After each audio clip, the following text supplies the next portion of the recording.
કહી શકતો ના ભાઈ હું શેઠ, હું ના લઉં. ક્યાંથી તું શેઠ? કેમ નીચે વળી નથી જતો?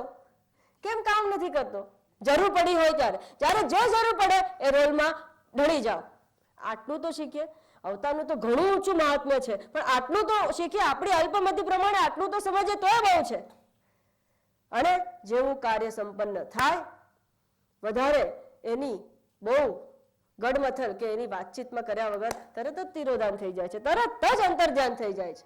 નૃસિંહ અવતાર લીધો, હિરણ્યકશ્યપુનો સંહાર કર્યો અને બસ અંતર્ધ્યાન થઈ ગયા, ચતુર્ભુજ રૂપ બતાવીને પ્રહલાદજીને.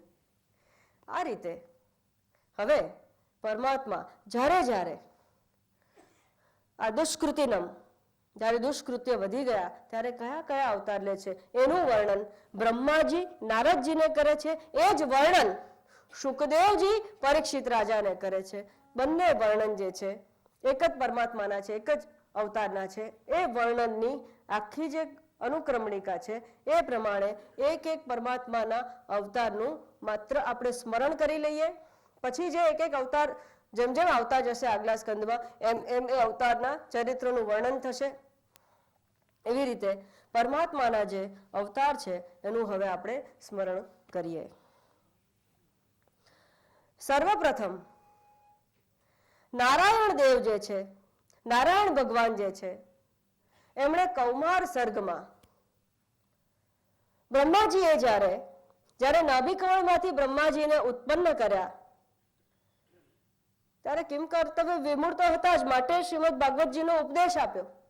ઉપદેશ આપ્યા પછી સૃષ્ટિ રચના કરવાની આજ્ઞા કરી અને ત્યારે બ્રહ્માજી તપમગ્ન હતા અને પરમાત્માએ તપ નામથી એમને 4 પુત્ર આપ્યા. તપ નામથી એ તપનું જ સત થઈ ગયું. તપ એટલે જ સત આત્મા અને એ સતથી 4 સતના નામના 4 પુત્ર થયા. સનક, સનત, સનંદન અને સનાતન. અને આ પરમ વૈરાગ્યવાન, પરમ જ્ઞાની આ 4 સનત કુમાર એ પરમાત્માનો પહેલો અવતાર. બોલીએ શ્રી સનત કુમાર કી જય. દ્વિતીય અવતાર વરાહ અવતાર. પૃથ્વી જ્યારે દૈત્યોએ હરી લીધી અને રસાતલમાં જ્યારે જતી રહી ત્યારે હિરણ્યાક્ષ અને હિરણ્યકશિપુની જે વાર્તા આવે છે, હિરણ્યાક્ષ જે દૈત્ય છે એ હકીકતમાં હતા પરમાત્માના પાર્ષદ. તેઓ રસાતલમાં ગયેલી પૃથ્વીને ત્યાં જ રાખી મૂકે છે, ઉપર આવવા નથી દેતા.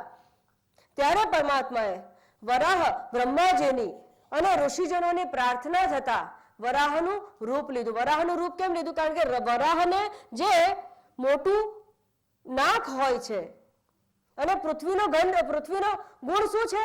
પૃથ્વીનો ગુણ ગંધ છે, માટે વરાહ અવતાર લીધો. તમે જોજો જે વરાહ જે હોય ને એની ઘ્રાણેન્દ્રિય અતિશય તીવ્ર અને તેજ હોય. અને શોધવી કોને હતી?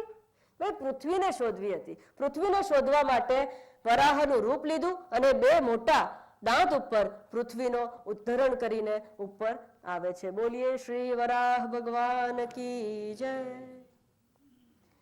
તૃતીય અવતાર દેવર્ષિ નારદજીનો અવતાર. નારાયણ પરાયણ, સર્વત્ર નારાયણ એ હરિની જ ધૂન કરતા એ નારદજી બ્રહ્માજીના માનસ અવતાર ગણાય છે. નારદ ચરિત્રમાં જ્યારે વ્યાસ ભગવાન નારદજી સાથે સંવાદ કરે છે ત્યારે નારદજી તેઓને કહે છે કે પરમાત્માનું પાર્ષદપણું પ્રાપ્ત કરી લીધા બાદ જ્યારે આત્યંતિક પ્રલય થવાનો હતો ત્યારે બ્રહ્માજી પણ એ પરમાત્માના હૃદયમાં સૂઈ જવા માટે અંદર પ્રવેશ કરે છે. ત્યારે તેઓના શ્વાસ સાથે મેં પણ પ્રવેશ કરી લીધો અને બ્રહ્માજીના શ્વાસ સાથે પરમાત્માની અંદર બ્રહ્માજી સાથે નારાયણના હૃદયમાં પ્રવેશ થઈ જાય છે.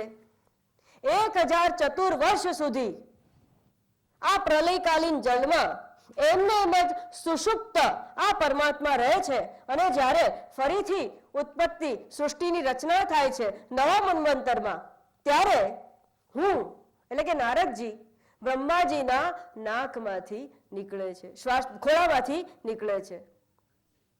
અને આ જે પરમાત્માનું જે રૂપ જે છે એ બ્રહ્માજીનો માનસ અવતાર કહેવાય છે. શ્વાસ વાટે અંદર ગયા હતા અને બ્રહ્માજીના ખોળામાં ઉત્પન્ન થાય છે. એ આ નારદજી છે. નારદજીએ શું કર્યું? નારદજીએ પરમાત્માની લીલાનો પ્રચાર અને પ્રસાર કર્યો. પણ નારદજી પોતે કહે છે કે જે ક્ષણે મને ખબર પડી ગઈ કે બધું જ નારાયણ પરાયણ છે, નારાયણ પરો દેવા નારાયણ પરો મુખા, તે સમયે મેં શરમ છોડી દીધી, લોકલાજ છોડી દીધી. અને એનું તાદ્રશ્ય દ્રષ્ટાંત હોય તો મીરાજી છે. નારદજી તો બરાબર બ્રહ્મચારી હતા, ફરી શકતા હતા. મીરાબાઈ અને એ જમાનામાં રાજકન્યા, રાજપુત્રી અને રાજપૂતાણી કઈ રીતે નીકળ્યા હશે? હે રે